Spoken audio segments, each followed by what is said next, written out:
Hello guys, myself Mohammad Aminuddin from Bharat Institute of Engineering and Technology Sikar. Today I am going to tell you about the concepts of development length. Okay, why we provide development length and how can we calculate development length for beam, slab and column. Okay. तो column के लिए तो वो लेप length कहलाती है और beam और स्लैब में डेवलपमेंट लेंथ भी कहलाती है और वो क्या कहलाती है, लेप लेंथ भी कहलाती है। डेवलपमेंट लेंथ कहते हैं किसको है और क्यों प्रोवाइड कराई जाती है। डेवलपमेंट लेंथ है क्या, ठीक है। तो डेवलपमेंट लेंथ रेनफोर्समेंट की लेंथ है और वो रेनफोर्समेंट की लेंथ कुछ इस तरीके से आप समझ सकते हो। फॉर एग्ज़ाम्पल कि भाई ये आपकी कोई बीम है, ओके ये आपकी कोई बीम है, ओके, और ये किससे अटैच होती है, आपके कॉलम से अटैच होती है और कॉलम क्या देता है, कंटिन्यू करता रहता है। तो यहाँ पे ये बीम का कनेक्शन किससे हो रहा है, आपके कॉलम से कनेक्शन हो रहा है। ओके, ये कॉलम इस तरीके से खड़ा है आपका वर्टिकल और ये हॉरिजॉन्टल क्या है, आपकी बीम है। ओके, इधर से कोई रेनफोर्समेंट आ रहा है आपका, ओके, तो उसको हमें क्या करना पड़ता है, ये कॉलम में एंट्री कहाँ से करेगा, तो इस जगह से कॉलम में एंट्री कर जाएगा, ठीक है। तो इस रेनफोर्समेंट को हम इस कॉलम के अंदर एंट्री कराते हैं और कुछ एक्स्ट्रा लेंथ को ले जाके इसके अंदर क्या करते हैं, अपन बेंड करते हैं, ठीक है। ये तो हो गई आपकी बॉटम बार, ठीक है। इसी तरीके से इसका टॉप में बार होगी और टॉप में जो बार होगी उसको इस तरीके से आगे ला के कॉलम के अंदर एंट्री करके नीचे की तरफ क्या करते हैं, अपन बेंड करते हैं, ठीक है। तो कॉलम में जहाँ ये एंट्री कर जाएगी, कॉलम एक तरह से इसके लिए सपोर्ट का काम कर रहा है। ये एक तरह से आपकी एक सिंपली सपोर्टेड बीम हो गई। कैसी बीम हो गई आपकी, सिंपली सपोर्टेड। जैसे इधर भी कॉलम इसका सपोर्ट का काम कर रहा है, दूसरी साइड में कॉलम इसका किसका काम करेगा, सपोर्ट का काम करेगा, ठीक है। ये अपने हाफ बीम दिखाई है, ऐसा कैसा सेम पोर्शन आगे की तरफ है। ओके, तो आपने देखा कि ये आपकी बीम हो गई एक सिंपली सपोर्टेड, जो इधर कॉलम के ऊपर रेस्ट कर रही है और आगे बढ़ाने पर ये दूसरी तरफ भी किसी कॉलम पे क्या कर रही है, रेस्ट कर रही है। ओके, और ये कॉलम आके क्या जा रहा है, आपका ऊपर कंटिन्यू निकल रहे हैं दोनों तरफ से, ये कॉलम कंटिन्यू जा रहा है, ठीक है। इसी तरीके से ये दोनों तरफ से कॉलम क्या जा रहे हैं, आपके कंटिन्यू जा रहे हैं और ये बीच में आपकी क्या आ गई, बीम आ गई। मान लो ये सिंपली सपोर्टेड बीम है। अब इसके ऊपर कोई भी लोडिंग आएगी तो ये किस तरीके से बेंड होएगी, ये कुछ इस तरीके से बेंड होएगी, ठीक है। ओके, तो कहने का मतलब ये हुआ कि इसका जो नीचे का जो पोर्शन होगा, इस सिंपली सपोर्टेड बीम का नीचे का जो पोर्शन होएगा वो तो किस में आएगा, आपका टेंशन में, ठीक है। और ऊपर वाला जो पोर्शन होएगा वो किस में आएगा, आपका कंप्रेशन में, ठीक है। तो कंप्रेशन जोन में तो में भी बार प्रोवाइड कराते हैं, वो बेंट प्लग के ऊपर चला जाता है, और टेंशन जोन में भी बार क्या कराते हैं, वो प्रोवाइड कराते हैं, ठीक है। तो अब ये जो टेंशन जोन का जो बार है, ये बेंट ये कॉलम में एंट्री करेगा, कॉलम में एंट्री करके ही ऊपर की तरफ क्या होता है, आपका बेंड होता है। और जो अब कंप्रेशन जोन में जो बार होते हैं वो बेंट होकर किधर आते हैं, आपके नीचे की तरफ आते हैं। इसी तरीके से नीचे वाला टेंशन जोन है, टेंशन जोन के बाद जो बेंड होकर ऊपर जाते हैं, और जो कंप्रेशन जोन के जो बार हैं वो आपके नीचे जाते हैं। हो सकता है ये फिक्स बीम हो, फिक्स बीम में नेगेटिव मूवमेंट आता है, तो नेगेटिव मूवमेंट कौन से जोन में आता है, कंप्रेशन जोन में आता है, ठीक है। ओके, और पॉजिटिव मूवमेंट कौन से जोन में आता है, आपका टेंशन जोन में आता है। तो ये जो एक्स्ट्रा बार जो हमने कॉलम में एंट्री कराई है, ये जो एक्स्ट्रा बार है, इस लेंथ को अपन क्या कहते हैं, डेवलपमेंट लेंथ कहते हैं। ओके, तो ये डेवलपमेंट लेंथ अपन कैसे करते हैं। और कई बार क्या होता है, कोई स्लैब के अंदर जैसे अपनी कोई लेंदी स्लैब है जिसकी लेंथ मान लो आपकी 15 मीटर है, ठीक है, और इधर से कितनी है, वो 8 मीटर है। ओके, अब अपना जो सरिये की जो लेंथ आती है वो 12 मीटर आती है। तो अगर अपन को इस तरीके से कोई लॉन्गिट्यूडनल बार लगाना है along the longer span, distribution bar जिसको अपन कहेंगे, ठीक है, तो वो 12 मीटर का ये सरिया अब अपन को डालना कितने में, 15 मीटर में। तो हमें क्या करना पड़ता है, इन दो बार को, एक तो 12 मीटर का टुकड़ा लिया जाता है और एक कितने टिक का लिया जाता है, आपका 3 मीटर का टुकड़ा। वो 3 मीटर का नहीं लेके कुछ एक्स्ट्रा लेते हैं। इस तरीके से भी 12 मीटर का पूरा ना लेके कुछ एक्स्ट्रा, लेकिन एक्स्ट्रा तो आता ही नहीं, ठीक है। तो अपन इस तरीके से कट करेंगे कि इधर से भी 3 मीटर से कुछ एक्स्ट्रा लेंगे और इधर से भी 11 मीटर से या 10 मीटर से कुछ एक्स्ट्रा लेंगे, और उन दोनों को आपस में क्या करेंगे, अपन कनेक्ट कर देंगे। उन दोनों को आपस में क्या कर देंगे अपन, कनेक्ट कर देंगे किसके थ्रू, वायर के थ्रू। तो यहाँ पे ये जो लेंथ है दोनों सरिये एक दूसरे के ऊपर ओवरलैप हो गए। तो ये जो दोनों सरिये एक दूसरे के ऊपर ओवरलैप हुए हैं, इस ओवरलैप लेंथ को अपन क्या कहते हैं, लैप लेंथ कहते हैं।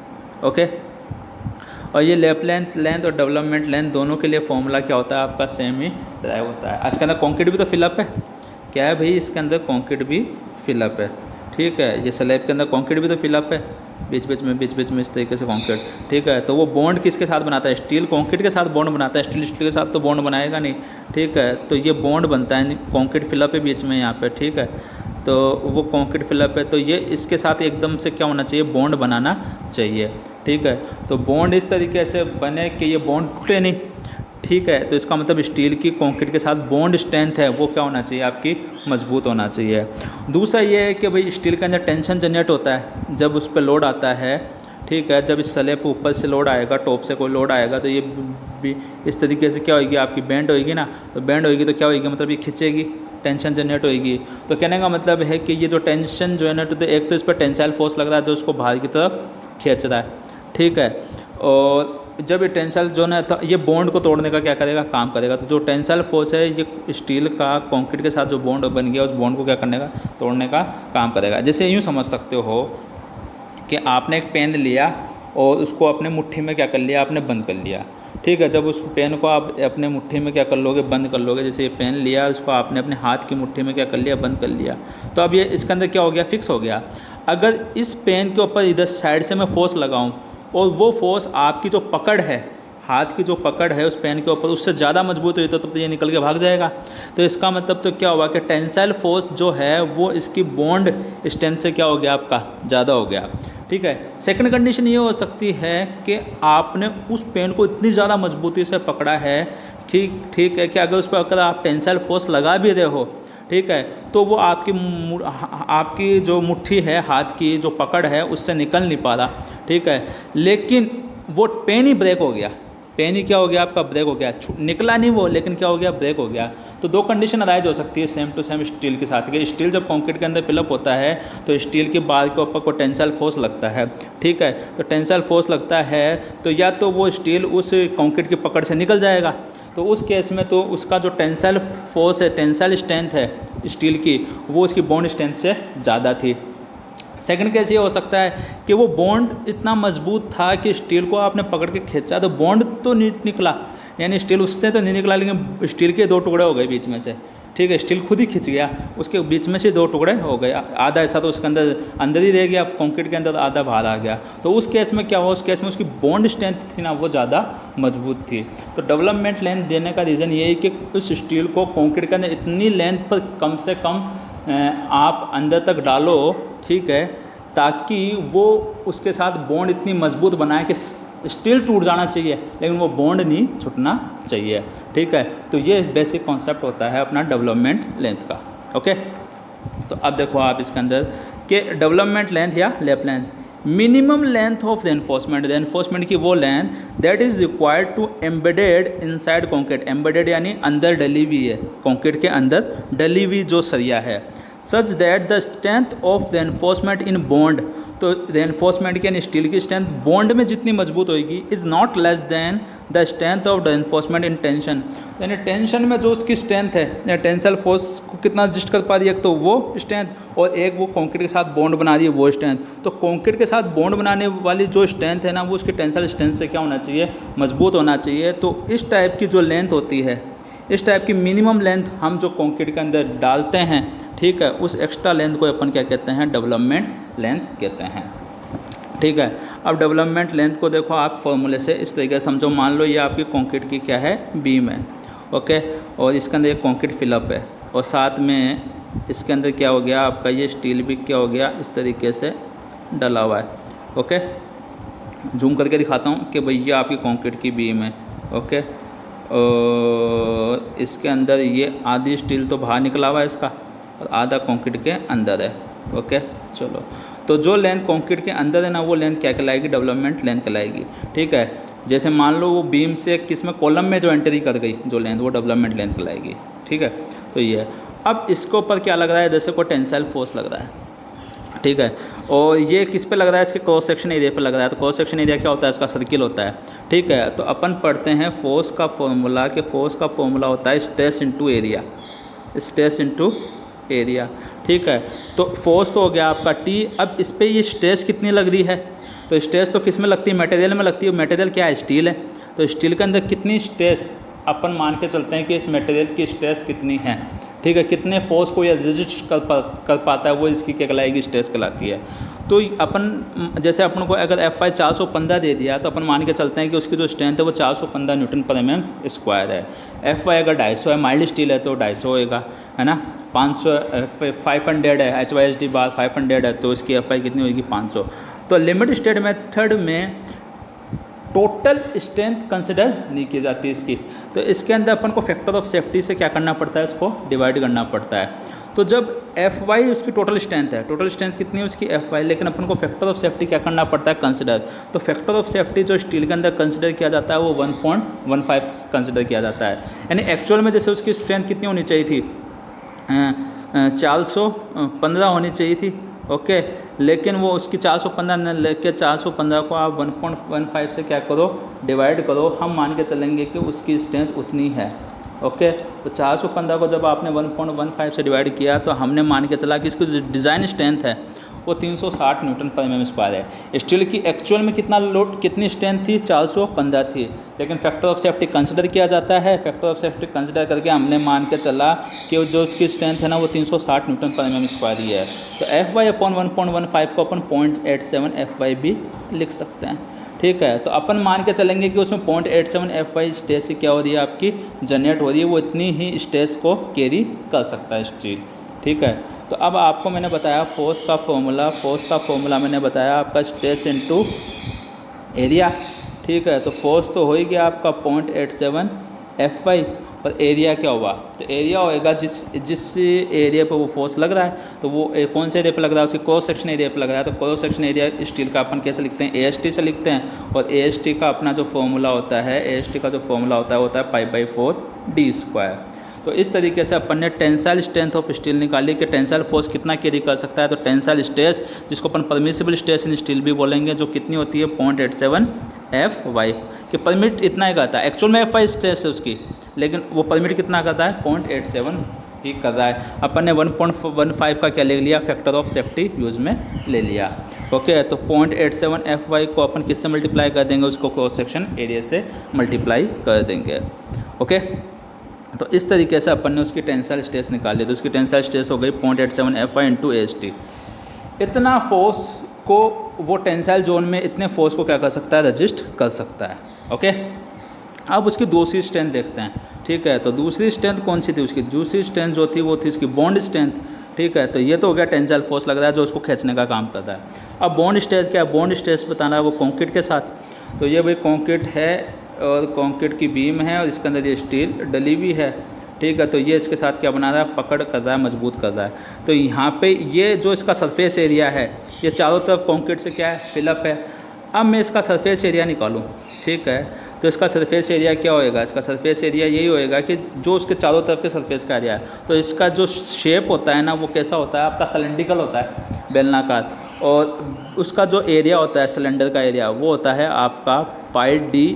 सरफेस एरिया क्या होता है उसका, 2πr/h होता है। क्या होता है, 2πr/h। तो 2r होती है उसकी रेडियस, r क्या होती है रेडियस, और h होती है उसकी लेंथ, h क्या होती है उसकी लेंथ। तो यहाँ पे 2r जो होता है वो डायमीटर हो गया, क्यों रेडियस का डबल क्या होता है डायमीटर। तो ये हो गया πdh। अब h कौन सी लेंथ है, h वो लेंथ है जो इसके अंदर एंट्री कर गई, और अंदर जो एंट्री कर जाती है उस लेंथ को अपन क्या कहते हैं, डेवलपमेंट लेंथ कहते हैं। तो इसका मतलब ये हुआ कि किसी कंक्रीट के अंदर अगर कोई स्टील क्या हो गई आपके अंदर तक चली गई, ठीक है, तो वो स्टील कितनी अंदर गई, तो उसका जो सरफेस एरिया होगा उसके चारों तरफ का, जिसके चारों उसके चारों तरफ क्या है कंक्रीट है, तो वो उसके कितने एरिया पे है, तो उसके चारों तरफ है, तो वो उसका क्या कहलाता है, सरफेस एरिया कहलाता है। तो सरफेस एरिया कितना हो गया इसका, तो सरफेस एरिया हो गया इसका πd, और डेवलपमेंट लेंथ h कितनी है इसकी, डेवलपमेंट लेंथ के इक्वल है यानी LD। तो ये तो हो गया एरिया। अब ये इसको ऊपर जब इसको अपन खींचेंगे इस तरीके से टेंसाइल फोर्स लगाएंगे, तो ये तो खींचेगा, और खींचेगा तो ये क्या होएगा, इसके ऊपर स्लाइड होएगा। ठीक है। अब स्लाइड होने से कौन रोक रहा है, स्लाइड होने से कंक्रीट रोक रहा है, तो कंक्रीट इसके अपोजिट डायरेक्शन में क्या लगाएगा, फोर्स लगाएगा। तो वो अपोजिट डायरेक्शन में जब दो चीज़ एक दूसरे के ऊपर स्लाइड होती है ना, तो वो जो फोर्स होता है वो कौन सा फोर्स होता है, आपका शेयर फोर्स। ठीक है, तो वहाँ पे क्या होएगा, शेयर फोर्स क्या होएगा, जनरेट होएगा। तो वो जो शेयर फोर्स है, जो उसकी बॉन्ड स्ट्रेंथ है, ठीक है, वो किसके इक्वल हो जाएगा, एरिया इनटू स्ट्रेस। और यहाँ पे बॉन्ड लग रहा है तो स्ट्रेस भी कौन सी आएगी, आपकी बॉन्ड स्ट्रेस। और इसकी बॉन्ड स्ट्रेस को अपन किससे रिप्रेजेंट करते हैं, टो बी डी से। तो जब स्ट्रेस को मैंने इसके सरफेस एरिया से क्या कर दिया, मल्टीप्लाई कर दिया, जब टो बी को मैंने इसके सरफेस एरिया से क्या कर दिया, मल्टीप्लाई कर दिया। सरफेस एरिया से मल्टीप्लाई करने पे इसकी कौन सी स्ट्रेंथ आ गई, बॉन्ड स्ट्रेंथ। तो इसकी बॉन्ड स्ट्रेंथ तो है ये, इसकी टेंसाइल स्ट्रेंथ थी ये। अब अपन को बॉन्ड स्ट्रेंथ ज़्यादा रखनी है कि वो छूटना नहीं चाहिए, वो टूट जाए सरिया लेकिन वो उस कंक्रीट से निकलना नहीं चाहिए। इस हिसाब से हमें उसकी लेंथ प्रोवाइड करानी है। तो उसकी बॉन्ड स्ट्रेंथ ज़्यादा होना चाहिए और टेंसाइल स्ट्रेंथ क्या होना चाहिए, कम होना चाहिए। दोनों इक्वल रहेगी तब भी नहीं निकलेगा, और ज़्यादा होगी तब तो बिल्कुल ही नहीं निकलेगा। ठीक है, तो इसका मतलब कंडीशन क्या बनी, तो यहाँ पे कंडीशन ये बनी कि बॉन्ड स्ट्रेंथ है ना, वो स्टील के टेंसाइल स्ट्रेंथ के या तो इक्वल होना चाहिए या उससे क्या होना चाहिए, ज़्यादा होना चाहिए। तो बॉन्ड स्ट्रेंथ का अपन ने फॉर्मूला लिख दिया, tau B D into pi D into L D. और टेंसाइल स्ट्रेंथ का फॉर्मूला हो गया 0.87 F Y into S T. 0.87 F Y किसको बोलते हैं अपन, permissible stress in steel in tension. किस में, टेंशन। टो बी डी भी परमिसिबल स्ट्रेस ही है, लेकिन ये किस में, बॉन्ड में। ठीक है, और ये किस में है, ये टेंशन में है। ओके, तो यहाँ से अगर अपन एल डी की वैल्यू निकालें तो ये 0.87 एफ आई एस टी है, और यहाँ से एल डी की वैल्यू निकालनी है तो pi D upon tau B D कहाँ जाएगा, इसके डिवाइड में चला जाएगा। तो एल डी इक्वल टू हो गया 0.87 एफ वाई। अब ए एस टी क्या है, उसका सर्कुलर एरिया तो था, क्रॉस सेक्शन एरिया तो था सर्किल उसका, स्टील का क्रॉस सेक्शन एरिया होता है π/4 डी स्क्वायर। तो पाई से पाई कैंसिल हो गया, डी से डी कैंसिल हो गया। तो फाइनली आपका डेवलपमेंट लेंथ का फॉर्मूला ये निकल कर आया 0.87 F Y D upon 4 D to B D permissible. और ये किस में है, परमिसिबल, ओके, टेंशन में, क्योंकि इस पर जो फोर्स लग रहा था वो कैसा लग रहा था, आपका टेंसाइल फोर्स लग रहा था। तो ये permissible bending stress, permissible bond stress है, जिसको अपन बोल सकते हैं डिज़ाइन बॉन्ड स्ट्रेस है। कब, जब उसके ऊपर टेंसाइल फोर्स लगेगा। Okay, now the enforcement is safe in bond ना। तो अगर ये लेंथ अगर आप प्रोवाइड कराते हो, यानी इतनी लेंथ की अगर आप सरिया कंक्रीट के अंदर डाल देते हो, बीम से कॉलम के अंदर इतनी लेंथ का सरिया अगर आप डाल देते हो, तो वो जो बॉन्ड है वो नहीं टूटेगा। स्टील भले ही खिंच के टूट जाए, लेकिन वो बॉन्ड नहीं खुलेगा जो कंक्रीट के साथ उसने बनाया है। ओके, और ये आपको आईएस कोड अपना आरसीसी का 456/2000 उसके पेज नंबर 42 पे आपको ये फॉर्मूला मिल जाएगा। उसमें 0.87 एफ वाई की जगह आपको सिग्मा एस टी लिखा हुआ मिलेगा। ठीक है, तो sigma S T permissible stress of steel को ही कहते हैं। ये एलएसएम के लिए अलग होता है और डब्ल्यूएसएम के लिए अलग होता है। तो इसने कॉमन टर्म ही काम में ले ली, एलएसएम के लिए भी ये टर्म काम में ले ली, और आपके डब्ल्यूएसएम के लिए भी ये टर्म इसने काम में ले ली। ठीक है, तो अगर मैं बात करूँ सिग्मा एस टी की, तो सिग्मा एस टी अगर बात करें तो वो होता है 0.87 F Y permissible stress in steel. ठीक है, कौन से मेथड के अकॉर्डिंग, एलएसएम के अकॉर्डिंग। और सिग्मा एस टी की मैं बात करूँ तो वो होता है 0.55 एफ वाई। किस में बात करूँ, अगर मैं डब्ल्यूएसएम मेथड में बात करूँ, डब्ल्यूएसएम मेथड में फैक्टर ऑफ सेफ्टी ज़्यादा लेके चलते हैं, इसलिए वो अनइकोनॉमिकल होता है डब्ल्यूएसएम मेथड। और ये एलएसएम मेथड क्या होता है, इकोनॉमिकल होता है। डब्ल्यूएसएम में जो बीम, कॉलम, स्लैब इनके साइज ज़्यादा निकल कर आते हैं। जब भी जो ब्रिज वगैरह डिज़ाइन होते हैं, टैंक वगैरह जो डिज़ाइन होते हैं, उनमें साइज़ बड़ा होता है, तो बड़े साइज़ के जो डिज़ाइन होते हैं ना, वो डब्ल्यूएसएम के अकॉर्डिंग डिज़ाइन होते हैं। और जैसे कॉलम, बीम, ये अपने क्या होते हैं, छोटे होते हैं। ठीक है, तो ये एलएसएम से क्या होता है, जो अपने बिल्डिंग का जो काम होता है, ठीक है, वो। ओके, तो ये sigma S T 0.87 F Y होता है, और डब्ल्यूएसएम में होता है 0.55 एफ वाई। ठीक है, तो इसमें डब्ल्यूएसएम में तो एलएसएम में तो फैक्टर ऑफ सेफ्टी कितना होता है, 1.15। ठीक है, और डब्ल्यूएसएम में फैक्टर ऑफ सेफ्टी कितना होता है, 1.8 होता है। किसकी फैक्टर ऑफ सेफ्टी है, मटेरियल की फैक्टर ऑफ सेफ्टी है। किसकी है, मटेरियल की, यानी जितनी उसकी स्ट्रेंथ होनी चाहिए ना, उसकी स्ट्रेंथ कितनी होनी चाहिए, Fy होना चाहिए। लेकिन अपन मान के चलते हैं कि उसकी स्ट्रेंथ कितनी है, Fy अपॉन 1.15 है, यानी 0.87 Fy है। पूरी 100% नहीं है, 87% ही उसकी क्या है, स्ट्रेंथ है LSM के अकॉर्डिंग, ठीक है। और WSM में तो और ज़्यादा सेफ्टी ले लेते हैं। WSM में तो Fy को किससे डिवाइड करते हैं, 1.8 से। तो जब Fy को 1.8 से डिवाइड करते हैं ना, तो अपन मान के चलते हैं कि उसकी स्ट्रेंथ कितनी है, 0.55 Fy। 100% नहीं मान के चल रहे हैं, उसकी स्ट्रेंथ कितनी मान के चल रहे हैं, 55% ही उसकी क्या है, स्ट्रेंथ। और LSM में 87% स्ट्रेंथ मान के चलते हैं, और WSM में 55% उसकी स्ट्रेंथ मान के चलते हैं। ओके, इसके बाद आपका आता है, यही चीज़ें मैंने इसमें बताई है कि now the enforcement is safe in bond and can be fail in tension. This formula valid for LSM। For the WSM 0.87 Fy will be replace by sigma ST। तो है ना, सिग्मा ST जो आपका WSM में होएगा वो तो होएगा 0.55 Fy, और सिग्मा ST 0.87 Fy होएगा। किस में होएगा, आपका LSM में। WSM में फैक्टर ऑफ सेफ्टी 1.8 होता है, और इसमें LSM में फैक्टर ऑफ सेफ्टी क्या होता है, 1.15 होता है। माइल्ड स्टील के लिए Fe250 होता है, HYSD बाद में 2 आ जाते हैं, Fe415, Fe500, और आजकल Fe500D भी आ रहा है। तो D का मतलब यहाँ डक्टिलिटी से है। डक्टिलिटी का मतलब है कोई चीज़ कितना ज़्यादा खिंच सकती है बिना टूटे, वो उसकी डक्टिलिटी कहलाती है। कितना बारीक हो सकता है, पतले से पतला, अपने सर के बाल जितना बारीक होके फिर वो टूटेगा, ठीक है। तो डक्टिलिटी का मतलब है खिंचाव, तनाव, वो कितना खिंच सकता है।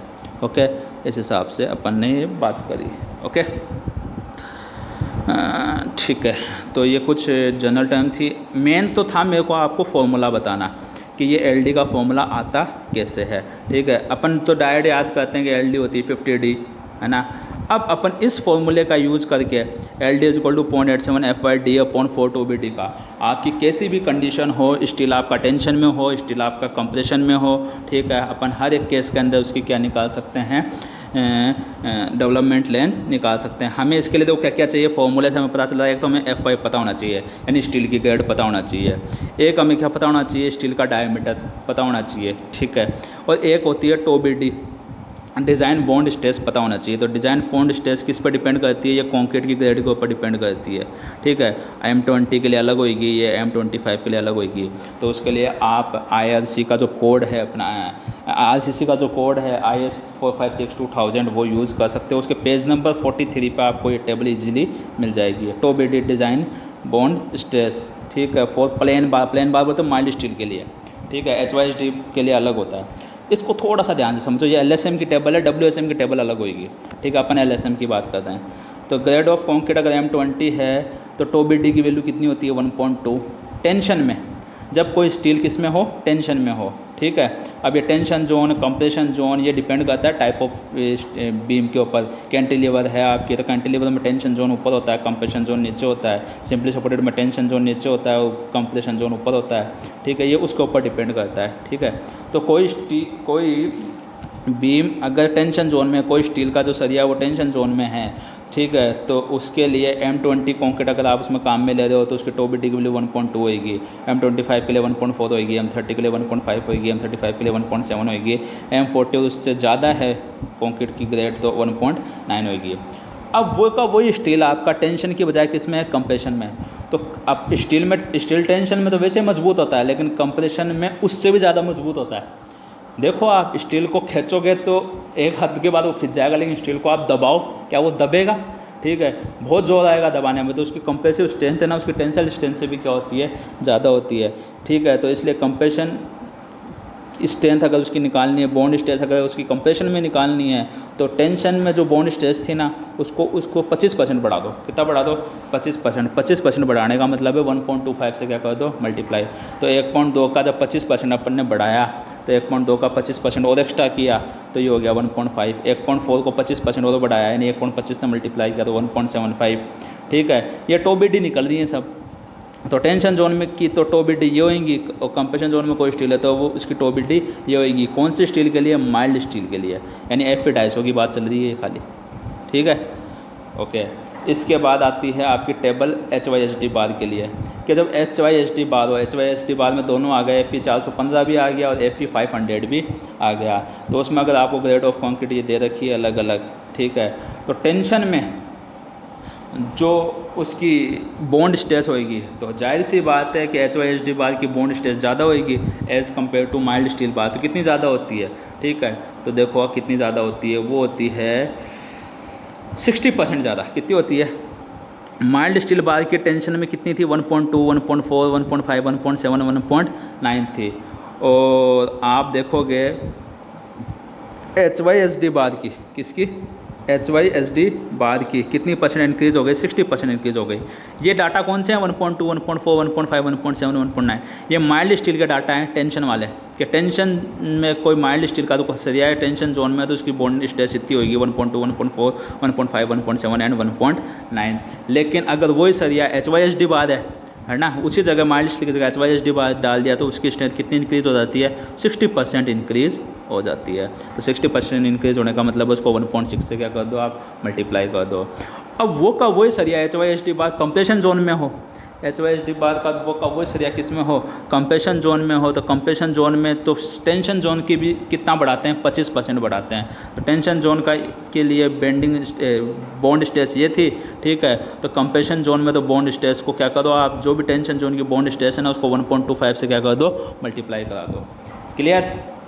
तो कंप्रेशन जोन में कोई स्टील है HYSD बार, तो उसके लिए TOBD की वैल्यू अपन ये वाली टेबल से लेंगे, ठीक है।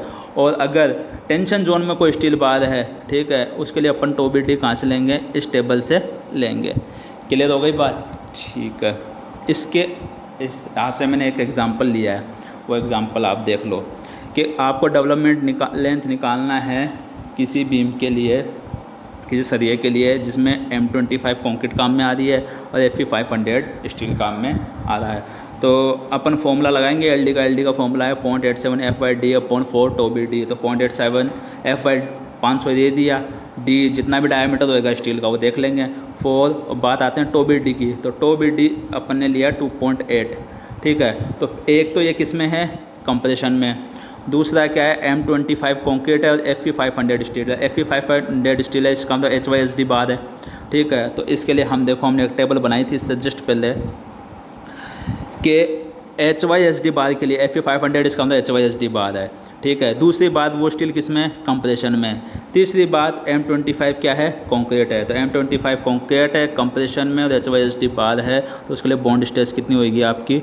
2.8 होगी, ओके।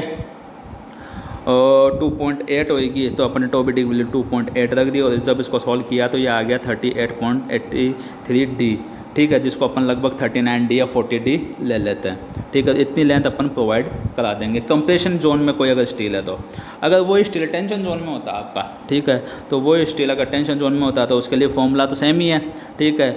0.87 FY वही है, 500 ये D है, 4 ही है, लेकिन TOBD चेंज होएगा। TOBD अब कौन से जोन के हिसाब से लेंगे? अपन टेंशन जोन के हिसाब से लेंगे। तो इसके लिए मैंने देखो इससे पहले आपको टेबल बताई है कि टेंशन जोन में जब HYSD बार है पहली बात, तो दूसरी बात किस में? वो टेंशन जोन में। और तीसरी बात क्या है? M25 कंक्रीट है, ठीक है। तो ये कितना आएगा? 2.24 आएगी TOBD, ठीक है। माइल्ड स्टील में जो TOBD होती है ना टेंशन में, उसका 60% इंक्रीज़ करते हैं, तो उसका 60% अपन ने इंक्रीज़ कर दिया, ओके।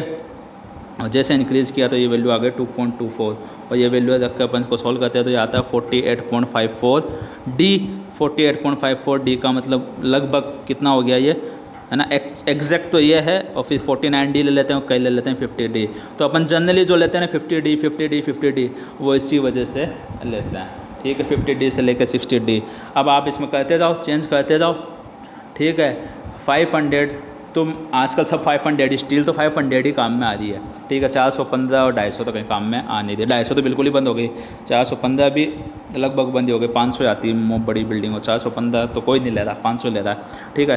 कंक्रीट की ग्रेड चेंज करते जाओ, कंक्रीट की ग्रेड चेंज करते जाओगे, TOBD की वैल्यू क्या होती जाएगी? चेंज होती जाएगी, और TOBD की वैल्यू चेंज होती जाएगी तो फॉर्मूला चेंज होता जाएगा, ठीक है। मान लो M30 कंक्रीट ले लेते हैं अपन, इसके अंदर M25 की जगह लेते हैं अपन M30।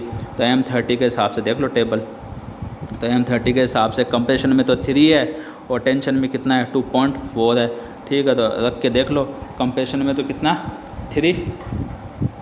तो ये फॉर्मूला हो जाएगा आपका 0.87 इंटू 500, है ना, into D divided by 4 into, ठीक है। तो कितना था ये?